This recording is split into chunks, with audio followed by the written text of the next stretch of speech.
Hello, yeah.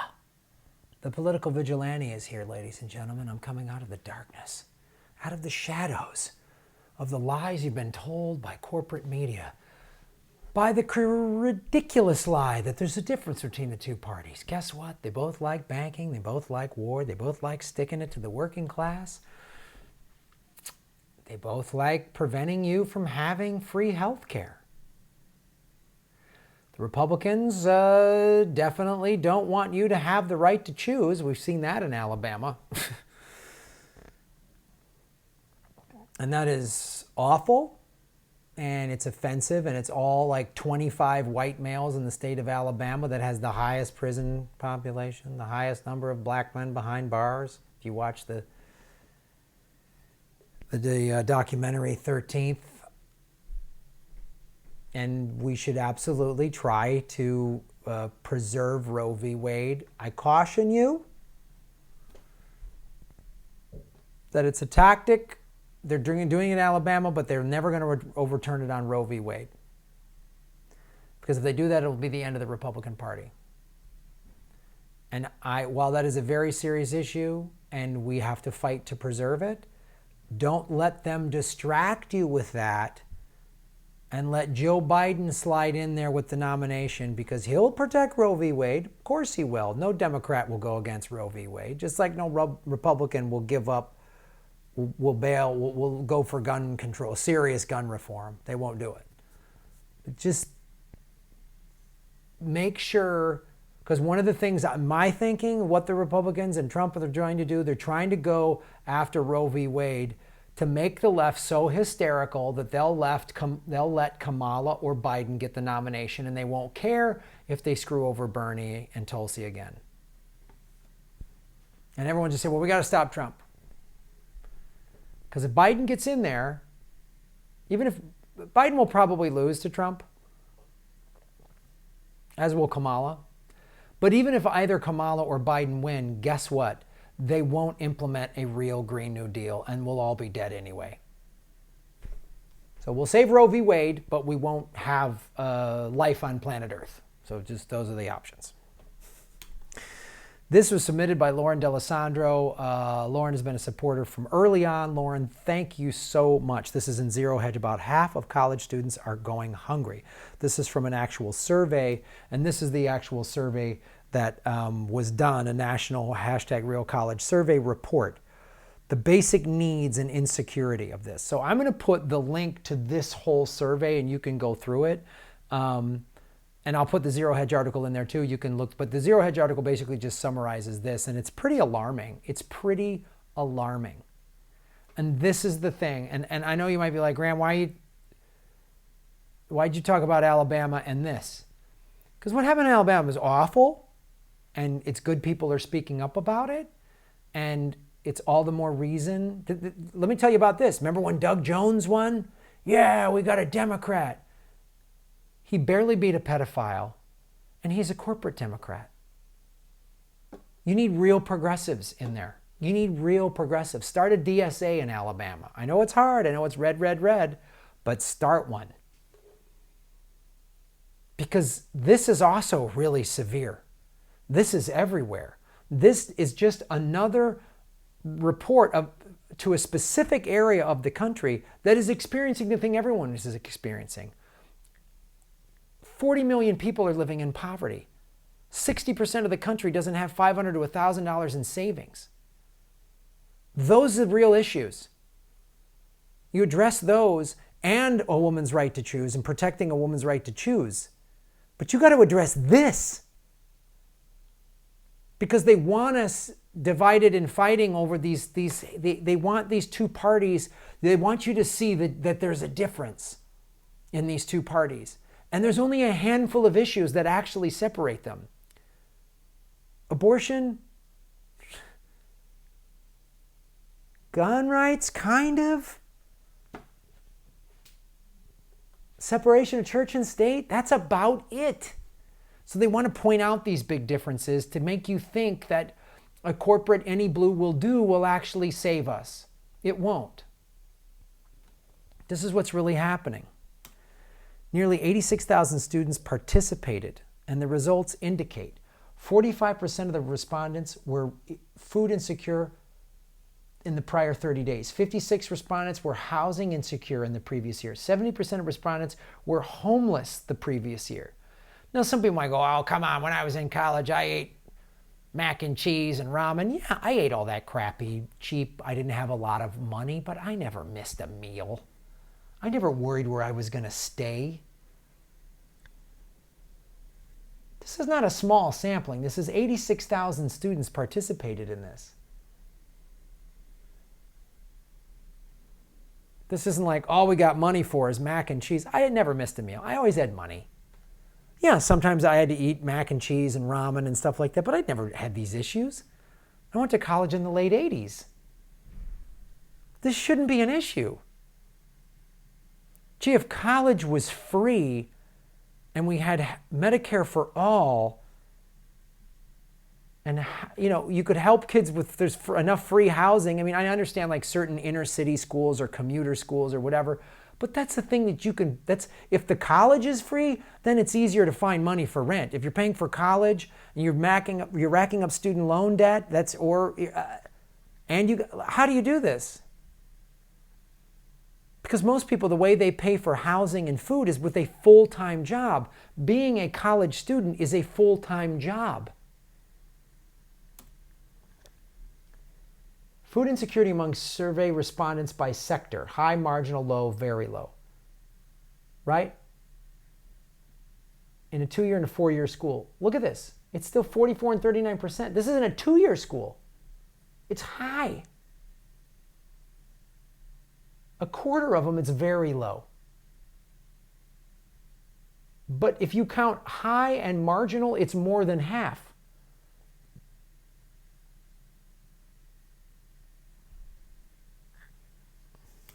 This is more from the study. Intersections of food insecurity, housing insecurity, and homelessness among survey respondents by sector. No needs. Everything's good. 30, 39%. Food insecure, housing insecure, homeless insecure. 70 and 61.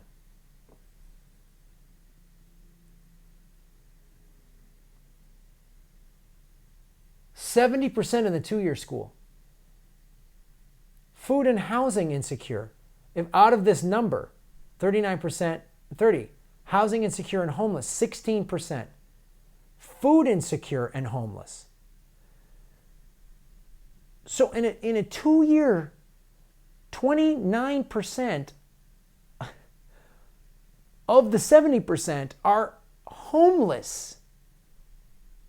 They're either housing insecure or homeless, and food insecure and homeless.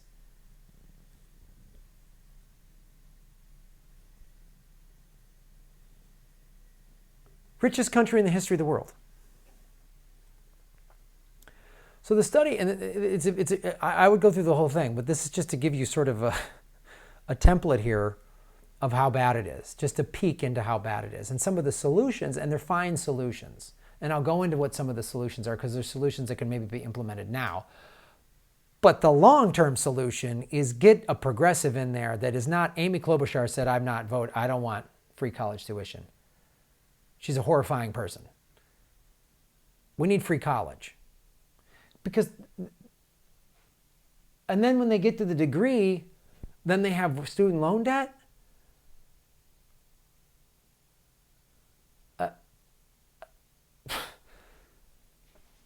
This isn't good for America. Now, don't give me this, you pulled yourself up by your bootstraps. When I went to college, my state school was $8,000 a year. It was $32,000 for my parents to get, for me to get a 4-year degree.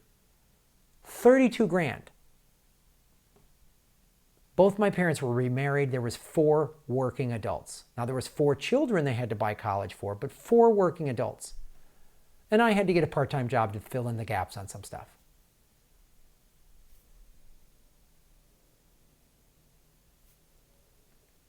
Nothing like this. It's 30 to 60 grand a year in some schools. I paid 32 for the whole thing.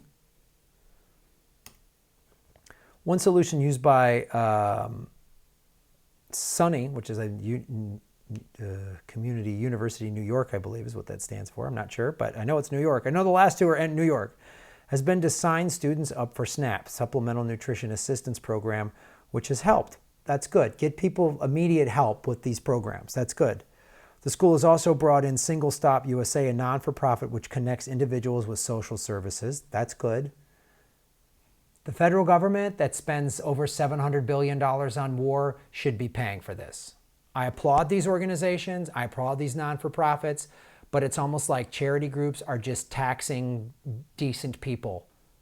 It's just a good people tax. You're a good heart person that wants to help. You get taxed because the federal government is too busy bombing the shit out of the Middle East and subsidizing oil. The oil companies are subsidized. How are we going to pay for it? Anybody ask that about the F-35? $1.5 trillion. A reporter called it a boondoggle because it's not even done. Or that video I did on the first ever audit of the Pentagon and the Defense Department, and there was a $21 million, my apologies, that's my public school education, $21 trillion they couldn't find. Wow. Those missiles that Brian Williams likes to whack off to, I wonder if we sent, instead of launching those at poor people in the Middle East, we actually spent them on American kids getting educations and having food and housing so that they could study and get a good degree to be productive members of society, and educated people who go to free-thinking universities come up with good solutions that could help everybody. This is what a Green New Deal would do. You'd get Medicare for all. You get free college tuition. You would get a federal jobs guarantee, especially if you worked in fossil fuel industry. So your same wages and benefits would remain the same while you transition to green technologies. We would have a wealth of brain power being sent to colleges studying how can we fix climate change, how can we do it. Millions of kids would be going there, and that would be priority one. We got to solve this, and somebody would come up with some amazing ideas that we haven't even seen yet. Not to mention the ideas that are already there, permaculture, geoengineering, whatever, that we just need some money behind that could actually make it work. The group, along with other partners, has helped over 122,000 Sunni students, which have received around 3,000 of annual benefits. I'm glad they're doing that. Hats off to Sarah Crawford and any of the people in these organizations, anyone that's volunteered for them, anyone that's donated money. That is a great short-term solution right now, and I applaud you. You shouldn't have to do this. We should stop bombing poor people and trying to get ridiculous coups in countries like Venezuela that have the #1 oil fucking reserves in the world. We sanction the shit out of them so that they have to fall in disarray, and then we have to come in and be the heroes. Every time, I want all of you, with all of your friends and family on all of your social media, anytime anyone brings up military or war, I want you to start asking, how are you going to pay for it? How are you going to pay for it? How are you going to pay for it? Throw that back in their faces. All of their faces. How are you going to pay for it? We're the richest country in the history of the world. This should be a guarantee. This should be a basic thing. The things we're fighting for in this country, they got them decades ago in Western Europe and Australia. They got them decades ago. How are we going to pay for the wars? I want to know how we're going to pay for the war. How are we going to pay for it? Ask them that repeatedly, repeatedly. Don't yield on that one. How are we going to pay for this? How are we going to pay for this? How are we going to pay for this? Everybody should get free college. There shouldn't be kids that are hungry and homeless who are trying to get a college degree.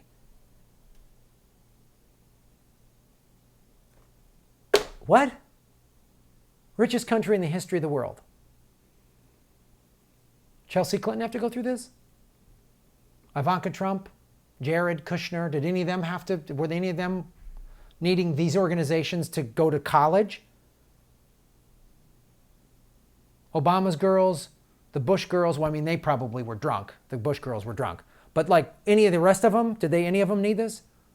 Jeff Bezos' kids? Does he have kids? Any of them? The Rothschilds, do they have this problem? Joe Biden's kids? Did Kamala Harris have this problem when she was lying about smoking weed and listening to Tupac and Biggie in 1986 before their albums had come out and nobody knew who they were? Did she have this problem? My guess is no. Don't vote for these maggots. Thank you, Lauren D'Alessandro, for bringing this to our attention, outlining yet again another thing that needs to be fixed and can be fixed with Medicare for all, free college tuition, and a green new goddamn deal. Thanks for watching. Support the show. Spread the word. Because I don't think Rachel Maddow is doing videos like this. I don't think she's getting bent out of shape like this because Boeing sponsors her segments. Boeing isn't sponsoring my show. You are.